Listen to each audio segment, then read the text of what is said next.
Hello and welcome back to Bookish. Today I want to do a book review. I want to review Night of the Living Res by Morgan Talty. Now I actually finished reading this book in October, but I wanted to save the review for this month, November, because this is usually in Digithon, or the month in which people try to read more work by indigenous authors.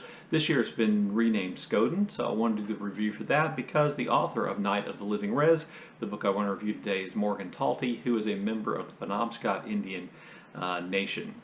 And so I wanted to do that review here. This is probably going to be a relatively quick review because I really struggle to think about how to structure a review about this. This is a collection of short stories. There are 12 short stories here, and they're interrelated. They're definitely connected, but I don't want to go into too much detail about how they're connected because I think that gives away quite a lot. And a lot of people don't like to read short story collections because story collections do have a tendency to be somewhat uneven. But I want you to think about this collection of short stories a little more like a novel in which the chapters perhaps are not necessarily always in the right order, a novel in which you kind of have to piece together things that like happen off camera almost, if you will.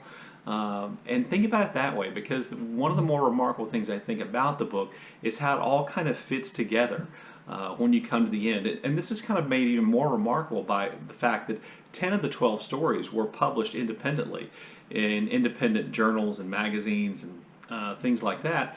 They were published independently, so each one of these stories stood on its own, or 10 of the 12 stories here stood on its own, and yet they come together to make this kind of more complete story, a really rich story in lots of ways. So, Night of the Living Res, as the name implies, is set on a Native American reservation.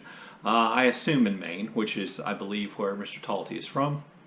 And that reservation is plagued by, and the Native Americans who live on the reservation are plagued by the things that we know, or I hope by now you know, are problems oftentimes on reservations. Poverty, unemployment, addiction, broken families, certain levels of violence, and just a kind of general overall, oftentimes perhaps, a sense of hopelessness, particularly in these stories, that hopelessness, that unemployment, that aimlessness, the results of a lot of the trauma that took place to the young people in the stories and the generations that came before them, all kind of play themselves out in this way, in which we find these young people who don't seem to have much direction, in which they don't seem to have a lot of motivation, and we come to realize that's because they don't see any hope for education or for full-time employment, and therefore they find themselves caught up in, a lot of the problems that sometimes plague people who live in an impoverished area, including drug addiction and crime and things like that. So, that is an element of the book, and that is an element that is present. Those elements of hopelessness, addiction, etc., are present in most of the stories, and not just with the younger generations.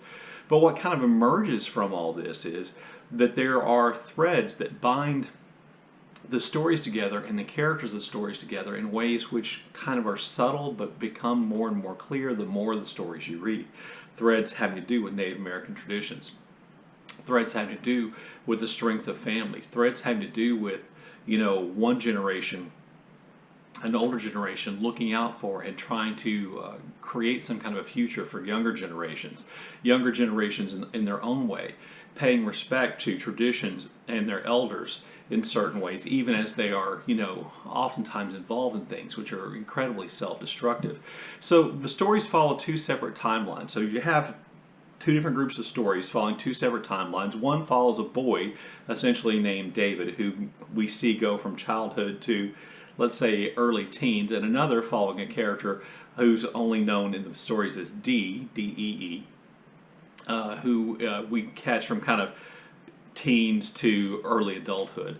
And the timeline of those stories are different, and they eventually kind of come together in a really important way. But we are kind of looking then at this world reservation, at this world, this microcosm of the world and reservation, through the eyes of these two different characters, the things they experience, and the things they go through, and the trauma they experience, and the mistakes that they make. We see all those things kind of playing out.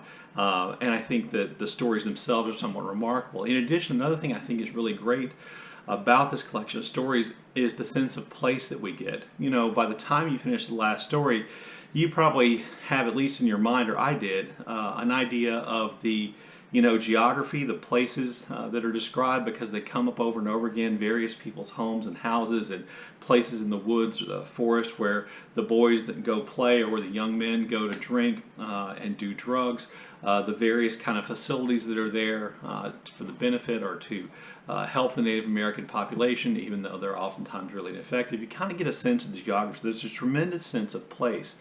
And there's also this incredibly kind of almost sneaky realization of how much the natural world and how much Native American traditions play a role in the story, and that we see the natural world described over and over and over again, and we see just bits of tradition, Native American tradition, woven into the stories, whether it's just the use of a few words or some kind of traditional practice that is described.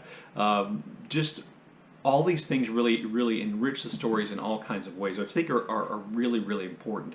The other thing I want to talk about, since I oftentimes talk about this in terms of books that I like, is I want to talk about the writing, because I think the writing is sneaky good in these stories. And I wanted to kind of talk about that by reading two excerpts.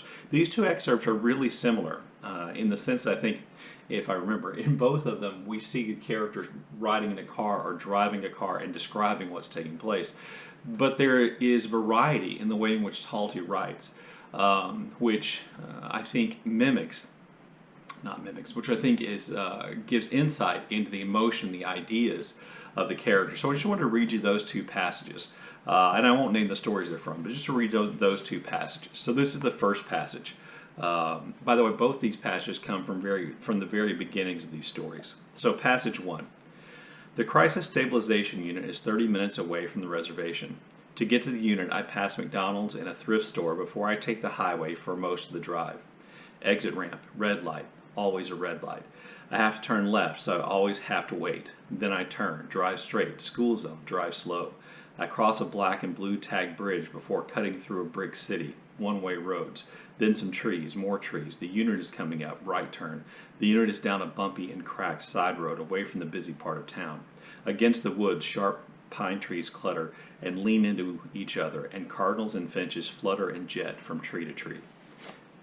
I don't know what it is about that, and maybe somebody in the comments can tell me, but I don't know what it is about that, but I find that to be incredibly effective, and it kind of, to me, gives the impression of a mind of a person who is going to do something they don't necessarily want to do, but something they've done over and over again. And I want to contrast that with this reading from a much later story in the collection. I stared out the car window.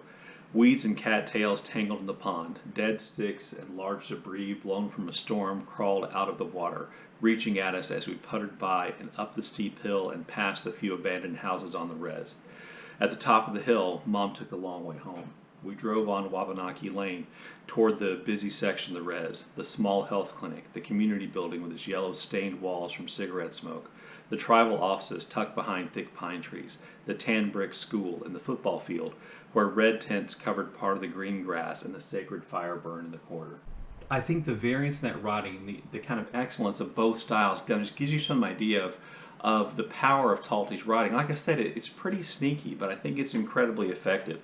So, I highly recommend these stories. I don't do star ratings. I think, not all the stories work as well, but when you think about them all collectively, I think they give you a really powerful impression of the world in which Talty is trying to describe, and the characters he's describing, the struggles they go through, and the strengths that they have, and how they kind of manage to make it through incredible difficult circumstances in which they find themselves living. Anyway, there you go. There's my review of Not in the Living Res by Morgan Talty. Look forward to your comments in the comment section below. And as always, thank you for watching.